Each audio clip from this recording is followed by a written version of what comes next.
Thank you, Chair. I speak today on item D, temporary planning instrument for the Kurilpa Sustainable Growth Plan. And I speak today not to talk about what maybe has happened in the past, but talk actually to the temporary implementation plan and also maybe give some feedback since there is no community consultation in this plan. And the TLP that we have before us is full of faults and at its core, if passed, sets a dangerous precedent for every resident in Brisbane. A dangerous precedent because intrinsically it's a unilateral decision with no community consultation. A local government may prepare a temporary local planning instrument when there is significant risk of serious adverse conditions in the local government area.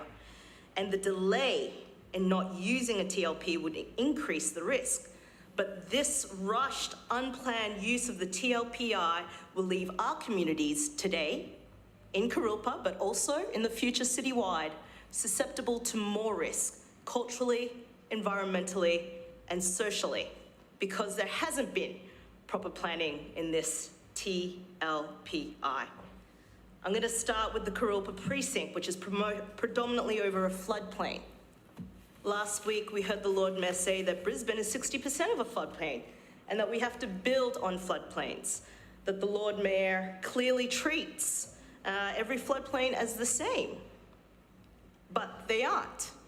And the amazing workers in Brisbane City Council already acknowledge this within the Flood Awareness Map and also within Brisbane's Flood Smart Future Strategy. All of these have different flood categorizations done by this council because they know and acknowledge that some areas will experience more severe flooding more often, with water deeper and faster moving that leads to buildings being isolated and without power, leaving people trapped for days, maybe even weeks. I'll just add also in the LNP Council's Flood Smart Future Strategy that the #1 shared principle is protecting people's lives, property, and well-being, that a community's safety and well-being will always be the #1 priority. Well, this TPLI clearly demonstrates otherwise because it's willing to risk and create a new risk for up to at least 20,000 people. When we look at this TLPI, there's talk about sustainability. Well, we zone for educational facilities. What about them? I mean, is there sustainability for young people and children? I quote from West End State School PNC. On behalf of the PNC Association for West End State School, we wish to express concern regarding the proposed Kurilpa Sustainable Growth Plan and the lack of community consultation.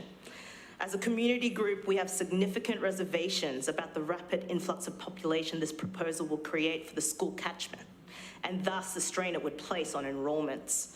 You should be aware, West End State School has experienced extreme growth from 817 students in 2016 to its current 1,445 students, with our maximum capacity being 1,675.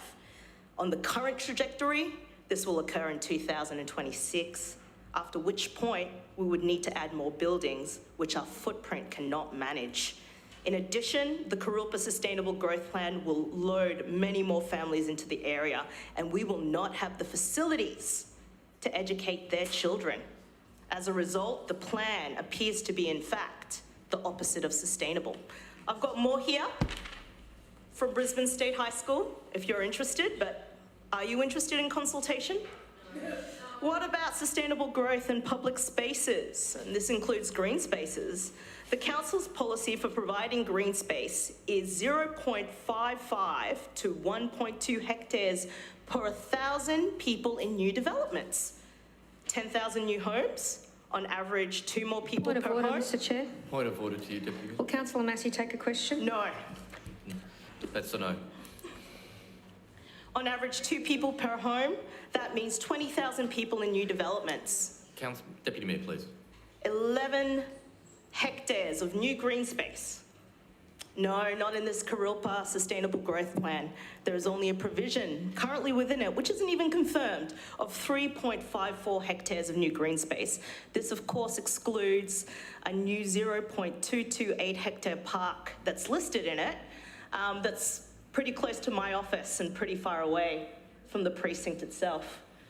I quote from the West End Football Club. The West End Football Club is the only remaining field-based community club in the peninsula. Safe green spaces for recreation in the families of West End are grossly inadequate. The only community sporting field is Davies Park. We do not advertise, and yet our club still turns away dozens of new players each year because we do not have space for them. We cannot cater to children without a safe field or more safe fields and the infrastructure. Adults and children alike are missing out on all the mental and physical health, community connectedness, development opportunities, and also that go with participating in local clubs. Here are a couple more statements if you're interested. Just here, if you are interested in consultation. We have I quote from Kurilpa Futures. The proposed Kurilpa TLPI plan is considered a flawed, incomplete planning process and mechanism to date, which the Kurilpa community believes could create undue and unacceptable social, environmental, and infrastructure impacts. I quote another from West End Community Association. The Kurilpa Peninsula has carried its responsibilities for housing, with 9,000 new dwellings built since 2010 and another 6,000 dwellings approved, even as the social infrastructure. Remember that thing that you're saying is super in this area? Education, parks, transport has lagged. Brisbane City Council's unilateral application for a temporary local planning instrument to overturn the existing system without any community consultation is anti-democratic and accesses none of the lived experience on the peninsula. Here is their full report, if anyone's interested. These are just some of the voices of residents that you refuse to consult. Residents here watching in the public gallery, waiting to see how each of you will vote in this chamber, because we are not an island alone. These residents have family, they have friends, they have colleagues across the city, and I promise you, they will tell them what happens here today. What I want to make clear is in none of these statements do residents say don't build. They don't say don't develop here. These residents, like myself, are critically aware of the housing and rental crisis. These residents and their community groups just ask to be consulted, as is traditional, as is a traditional expectation concerning changes to the city plan. Yet this TLPI, wrapped in see-through cellophane, packages a cure for the housing crisis today that will deliver no relief today to 46,000 Queenslanders on the housing list. It won't deliver relief today. It won't do it tomorrow. It might not do it in 2 years, probably won't do it in 5. This is an example of the use of a crisis to force limitless development without consultation. The Lord Mayor has called this housing crisis a natural disaster, but there is nothing natural about this. This has been created by government inaction by every level. And this is not the only way to develop. Today, this council could, here's some ideas if you are listening, increase housing stock by working to incentivise and the renting out of 20,000 vacant homes across Brisbane. They could purchase homes directly. We could invest more money in existing and experienced affordable housing developers like Brisbane Housing Company or other housing providers. In addition, Brisbane City Council could stop rezoning caravan parks as industrial use and develop levers within the plan that would include inclusionary zoning. Doing this would be far more effective in fast-tracking housing supply in the short term than relying on private developers to rapidly mobilise and build tall residential buildings, a specialised construction skill in the context of highly constrained supply chains for building materials and construction works.